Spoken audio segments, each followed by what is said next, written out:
जय हिंद साथियों, good morning. मैं आपका दोस्त एंड दोस्त बिलास जैन स्वागत करता हूं आप सबका एसएलएच एकेडमी पर। डेली करंट अफेयर्स की क्लास में आप सबका स्वागत है। दोस्तों, आप सबसे विनम्र अनुरोध है कि आप सब वीडियो को अंत तक बिना स्किप किए हुए पूरा मन लगाकर देखें, और अगर आपको वीडियो पसंद आए तो प्लीज़ वीडियो को लाइक करें, कमेंट करें, शेयर करें और चैनल को सब्सक्राइब करना बिल्कुल भी ना भूलें। और अगर आज चैनल पर नए हैं तो प्लीज़ याद रखें कि हम डेली 7:30 बजे यह क्लास देते हैं। आज थोड़ा सा लेट है और कल से आपको 7:30 बजे ही मिलेगी, तो आप लोग रेगुलर रहें। आज के लिए माफ़ी चाहता हूं। देखते हैं आज का पहला प्रश्न। आज का पहला प्रश्न है, निम्न में से किस राज्य सरकार ने वरिष्ठ साहित्यकार डॉक्टर सूर्यवाला को भारत भारती सम्मान देने की घोषणा की है? आपके ऑप्शंस हैं: A Uttar Pradesh, B Bihar, B C Punjab और डी दिल्ली। तो दोस्तों, आपको बता दें कि उत्तर प्रदेश सरकार ने वरिष्ठ साहित्यकार डॉक्टर सूर्यवाला को भारत भारती सम्मान देने की घोषणा की है। भारत भारती उत्तर प्रदेश हिंदी संस्थान का सबसे बड़ा साहित्यिक पुरस्कार है। यह पुरस्कार उत्तर प्रदेश हिंदी संस्थान लखनऊ के माध्यम से साहित्य के क्षेत्र में उत्कृष्ट योगदान के लिए दिया जाता है। पुरस्कार में भारत भारती सम्मान के रूप में स्मृति चिन्ह, अंग वस्त्रम तथा 5,02,000 रुपए की धनराशि प्रदान की जाती है। दोस्तों, यह धनराशि बहुत अच्छे से याद रखना, क्योंकि पूछी जाती है पुरस्कार से। तो 5,02,000 रुपए भारत भारती पुरस्कार में, और यह उत्तर प्रदेश हिंदी साहित्य का सबसे बड़ा पुरस्कार है। दोस्तों, हम नजर डालेंगे उत्तर प्रदेश की तरफ, तो जैसे देख सकते हैं नक्शे पे उत्तर प्रदेश हमारे सामने दिख रहा है। और उत्तर प्रदेश की राजधानी दोस्तों लखनऊ है, जो गोमती नदी के तट पर बसी हुई है। उत्तर प्रदेश के मुख्यमंत्री योगी आदित्यनाथ तथा राज्यपाल आनंदीबेन पटेल हैं, और उत्तर प्रदेश की स्थापना 24 जनवरी 1950 को हुई थी। दोस्तों, आपको बता दें कि हमारा उत्तर प्रदेश जनसंख्या की दृष्टि से भारत का सबसे बड़ा राज्य है तथा क्षेत्रफल की दृष्टि से चौथा सबसे बड़ा राज्य है। इसके सीमाएं अगर देखें तो नेपाल से अंतर्राष्ट्रीय सीमा सिर्फ एक राज्य से, एक देश से लगाता है। और बिहार, झारखंड, हरियाणा, राजस्थान, मध्य प्रदेश, छत्तीसगढ़, हिमाचल प्रदेश, इन 8 राज्यों से तथा दिल्ली एक केंद्र शासित प्रदेश से इसकी सीमा लगती है। तो यह इन 8 राज्यों और एक केंद्र शासित प्रदेश 9 के साथ भारत के सर्वाधिक राज्यों से सीमा साझा करने वाला राज्य बनता है उत्तर प्रदेश। और साथ ही अगर ये जनसंख्या की दृष्टि से सबसे बड़ा है, तो यह भारत की सबसे बड़ी विधानसभा भी उत्तर प्रदेश विधानसभा है, और यहाँ की कुल सीटें हैं 403 सीटें। दोस्तों, अगर उत्तर प्रदेश के मुख्य राष्ट्रीय उद्यान बता दें तो दुधवा राष्ट्रीय उद्यान, चंबल अभ्यारण्य, पीलीभीत टाइगर रिजर्व, नवाबगंज पक्षी अभ्यारण्य, चंद्रप्रभा पक्षी वन्यजीव अभ्यारण्य और कैमूर वन्यजीव अभ्यारण्य यहाँ के प्रमुख वन्यजीव अभ्यारण्य हैं। तो दोस्तों, इनमें आप याद रखें दुधवा, चंबल और पीलीभीत और साथ में चंद्रप्रभा। इनको बहुत अच्छे से याद रखें, क्योंकि यह बार बार पूछे जाएंगे। और आपको बता दें दोस्तों कि उत्तर प्रदेश का उच्च न्यायालय इलाहाबाद उच्च न्यायालय एशिया का सबसे बड़ा उच्च न्यायालय है, तथा उत्तर प्रदेश भारत का गेहूं व गन्ना का अग्रणी उत्पादक राज्य है। देखते हैं दोस्तों आज का अगला प्रश्न। आज का अगला प्रश्न है, global anti terrorist watch dog financial action task force ने किस देश को जून 2021 तक ग्रे लिस्ट में बनाए रखने का फैसला किया है? आपके ऑप्शन है: ए बांग्लादेश, बी पाकिस्तान, सी चीन और डी नेपाल। तो दोस्तों, आपको बता दें कि global anti terrorist watch dog financial action task force ने पाकिस्तान को जून 2021 तक ग्रे लिस्ट में बनाए रखने का फैसला किया है। और FATF द्वारा यह निर्णय आतंकवाद का मुकाबला करने हेतु 27 सूत्रीय कार्य योजना का पूरी तरह से पालन करने में देश की विफलता के मद्देनजर लिया गया था। आतंकी फंडिंग और मनी लॉन्ड्रिंग के सबसे ज़्यादा जोखिम वाले देशों की ग्रे सूची में शामिल किया जाता है। तो दोस्तों, जो आतंकी गतिविधियों में शामिल देशों के नाम होते हैं उन्हें ग्रे सूची में शामिल किया जाता है, आप याद रखें। और FATF मतलब फाइनेंशियल एक्शन टास्क फोर्स की बारे में अगर देखेंगे तो इसका गठन 1989 में हुआ था, और इसका मुख्यालय पेरिस फ्रांस में है। इसकी अगर मुख्य राजभाषाएं हैं तो अंग्रेजी और फ्रेंच इसकी मुख्य राजभाषाएं हैं। इसके वर्तमान अध्यक्ष मार्क्स पिलियर हैं। साथ ही दोस्तों, हम नज़र डालेंगे पाकिस्तान की तरफ, तो आपको बता दें कि पाकिस्तान की राजधानी इस्लामाबाद है, और यहाँ की मुद्रा पाक रुपया है। पाकिस्तान के राष्ट्रपति आरिफ अलवी तथा यहाँ के प्रधानमंत्री इमरान खान हैं। दोस्तों, अब आपको और बताएं अगर, तो पाकिस्तान दुनिया का जनसंख्या की दृष्टिकोण से 6वां सबसे बड़ा देश है, और इसका जन्म अगर देखें तो 1947 में भारत विभाजन के बाद इसका जन्म हुआ था। भारत से पाकिस्तान की जो सीमा है उसे रेड क्लिफ सीमा रेखा कहा जाता है। यह कुल 3323 किलोमीटर लंबी है, तथा इसको 1947 में खींचा गया था। दोस्तों अगर भारत और पाकिस्तान के बीच में सबसे ज़्यादा सवाल बनते हैं तो सिंधु जल समझौता से ही बनते हैं कि आखिर सिंधु जल समझौता कब हुआ या क्या था। तो आपको एक शॉर्ट में सिंधु जल समझौता बता दें कि सिंधु जल समझौता 19 सितंबर 1960 को भारत और पाकिस्तान के बीच में हुआ। उस समय भारत के प्रधानमंत्री जवाहरलाल नेहरू तथा पाकिस्तान के प्रधानमंत्री अयूब खान थे और इस समझौता के तहत भारत ब्यास, रावी और सतलज नदी के पानी का उपयोग करता है, जबकि पाकिस्तान के लिए सिंधु, चेनाब और झेलम नदी दी गई थी। मतलब ये होता है कि भारत ब्यास, रावी और सतलज का 80% पानी उपयोग करेगा, 20% पाकिस्तान को छोड़ेगा और बाकी सिंधु, चेनाब और झेलम का 20% पानी उपयोग करके 80% पाकिस्तान को छोड़ेगा। पाकिस्तान से जुड़े अन्य तथ्य में दोस्तों कि पाकिस्तान ने पहला हॉकी विश्व कप पाकिस्तान ने ही जीता था तथा पाकिस्तान से अगर हम भारत की सीमा साझा करने वाले राज्य देखें तो गुजरात, राजस्थान, पंजाब, जम्मू कश्मीर यहाँ के ये राज्य। देखते हैं दोस्तों आज का अगला प्रश्न है भारतीय पुरातत्व सर्वेक्षण ने किस राज्य की सीतागढ़ी हिल्स के जुलजुल पहाड़ के पास एक टीले के नीचे दफन बौद्ध मठ की खोज की है। आपके ऑप्शंस हैं ए बिहार, बी उत्तर प्रदेश, सी झारखंड और डी राजस्थान। तो दोस्तों आपको बता दें कि भारतीय पुरातत्व सर्वेक्षण ने झारखंड राज्य की सीतागढ़ी हिल्स के जुलजुल पहाड़ के पास एक टीले के नीचे दफन बौद्ध मठ की खोज की है। दोस्तों इस स्थल के नज़दीक पहले भी एक प्राचीन बौद्ध स्थल इसी तरह के टीले के नीचे दफन पाया गया था। वरद मुद्रा, हाथ में से वरदान देने का इशारा जो होता है वरद मुद्रा, में देवी तारा की 4 मूर्तियां प्राप्त हुई हैं। कहाँ से? सीतागढ़ी हिल्स के जुलजुलू पहाड़ से। दोस्तों अगर भारतीय पुरातत्व सर्वेक्षण की बात करें तो याद रखें इसकी स्थापना या गठन आज़ादी के बहुत पहले हो चुका था। इसका गठन 1861 में हुआ था और इसके संस्थापक थे अलेक्जेंडर कनिंघम। इसका वर्तमान में मुख्यालय नई दिल्ली में है तथा महानिदेशक डॉक्टर राकेश तिवारी है। भारतीय पुरातत्व सर्वेक्षण के महानिदेशक डॉक्टर राकेश तिवारी। अब दोस्तों नजर डालेंगे झारखंड की तरफ। तो आपको बता दें कि झारखंड की राजधानी रांची, झारखंड की स्थापना 15 नवंबर सन 2000 को हुई थी। वह भी किससे? बिहार से अलग होकर हुई थी। झारखंड के वर्तमान मुख्यमंत्री हेमंत सोरेन और राज्यपाल द्रौपदी मुर्मू हैं।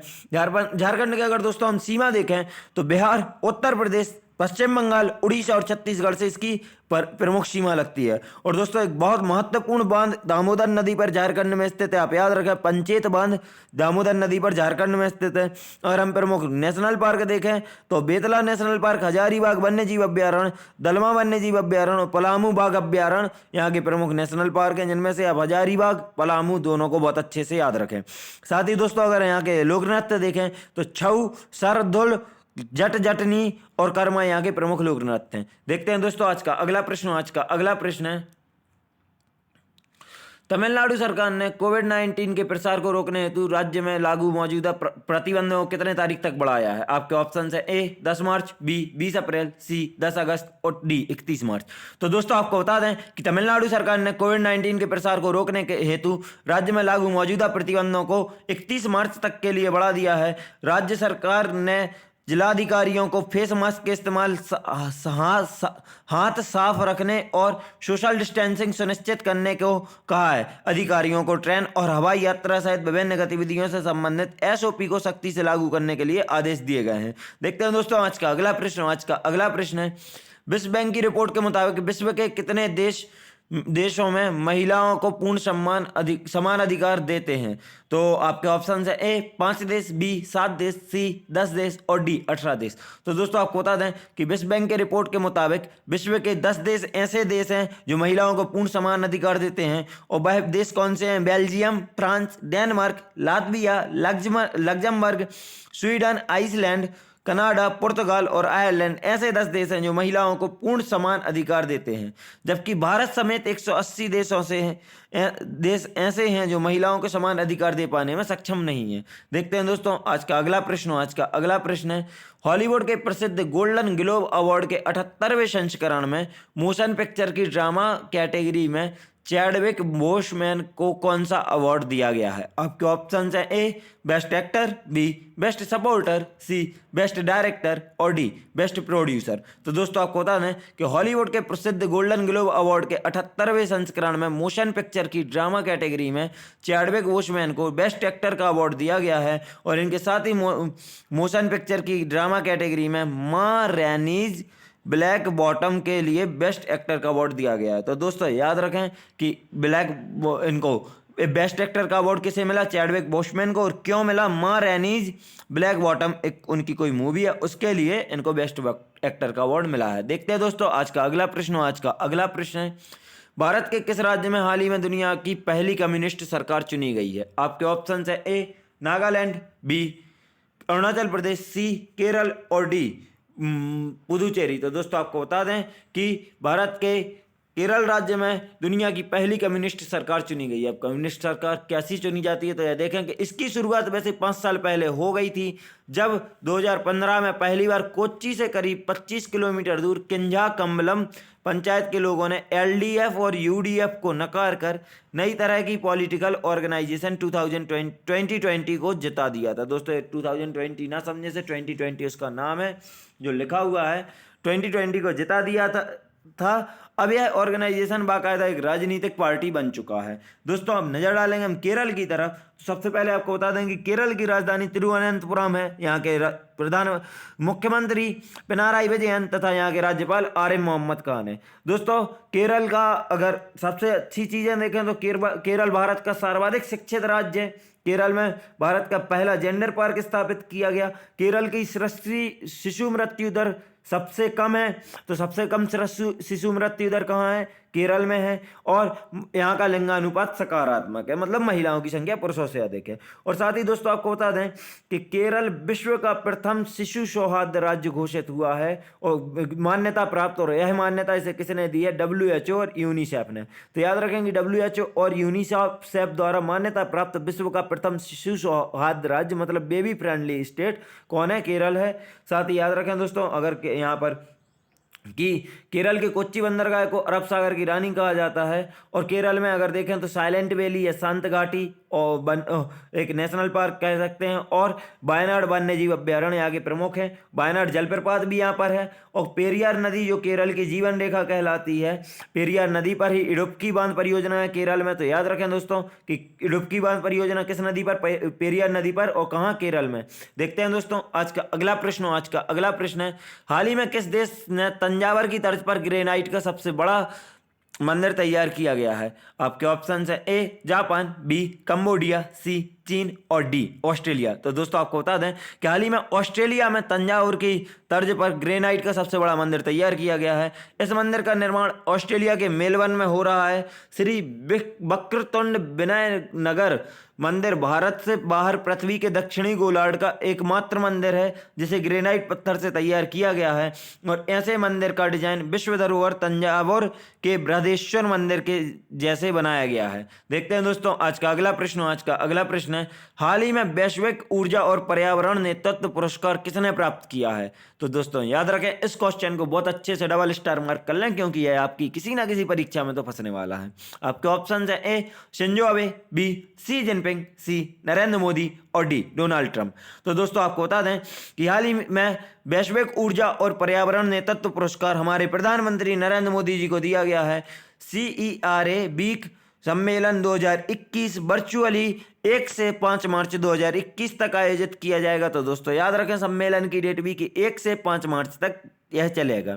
यह एक वार्षिक अंतर्राष्ट्रीय सम्मेलन है जो ऊर्जा उद्योग के नेताओं, विशेषज्ञों, नीति निर्धारक, सरकारी अधिकारी, प्रौद्योगिकी से नेता, ऊर्जा प्रौद्योगिकी, नवाचार और वित्तीय एवं औद्योगिक समुदाय को एक साथ लाता है तथा इनमें से कुछ को पुरस्कार भी प्रदान किए जाते हैं। देखते हैं दोस्तों आज का अगला आखिरी प्रश्न। आज का आखिरी प्रश्न है, इसरो के PSLV C-51 के द्वारा ब्राजील के कितने उपग्रह को लॉन्च किया गया है? आपके ऑप्शन है ए 11, बी 15, सी 17 और डी 18।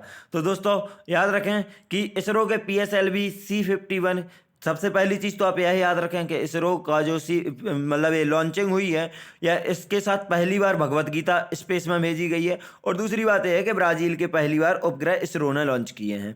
अब आपको बता दें कि इसरो के PSLV C-51 के दौरान ब्राज़ील के 18 उपग्रह एक साथ लॉन्च किए गए हैं। ब्राज़ील के अमेजनिया 1 और अंतरिक्षयान से 18 अन्य उपग्रहों को सफलतापूर्वक लॉन्च किया गया है। तो दोस्तों याद रखें कि अमेजनिया मुख्य उपग्रह और 18 अन्य उपग्रह, तो कुल उपग्रह 19 आएंगे और वैसे 18 छोटे उपग्रह आएंगे। और दोस्तों हमारी क्लास यहीं समाप्त होती है। क्लास को अंत तक देखने के लिए धन्यवाद। अगर आपको वीडियो पसंद आई हो तो प्लीज़ वीडियो को लाइक करें, कमेंट करें, शेयर करें और चैनल को सब्सक्राइब करें। अगर आप हमारी टीम से फेसबुक, टेलीग्राम, इंस्टाग्राम पर जुड़ना चाहते हैं तो डिस्क्रिप्शन बॉक्स द्वारा लिंक द्वारा जुड़ सकते हैं। और अगर आपको इस क्लास की पीडीएफ चाहिए तो आप हमारे टेलीग्राम ग्रुप SLH अकेडमी से इसकी पीडीएफ ले सकते हैं। क्लास को अंत तक देखने के लिए एक बार फिर से आप सभी का धन्यवाद। जय हिंद, जय भारत, आपका दिन मंगलमय हो।